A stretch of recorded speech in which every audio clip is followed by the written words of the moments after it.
Hey kids, welcome to day 4. We're back on track to Locomotion game time. We'll be needing paper towels, baking soda, vinegar, a cup, a plate, and a teaspoon measuring tool, so ask your parents for permission to use them. Make sure you are in the area with windows open because it might smell a little funky. Pause the video and grab your materials.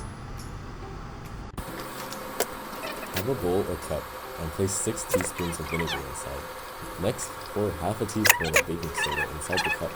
Now get ready, it may get a little messy.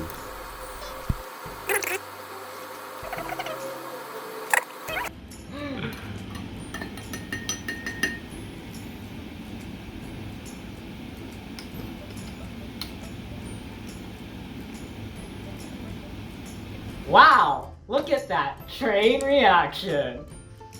The vinegar is like the love of Jesus, how it is always there for us, and how we just need to seek His glory to embrace it. The baking soda is like our life, because it's dry and still.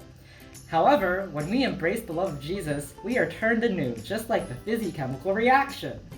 This helps remind us that Jesus' power lets us live forever. Trust Jesus!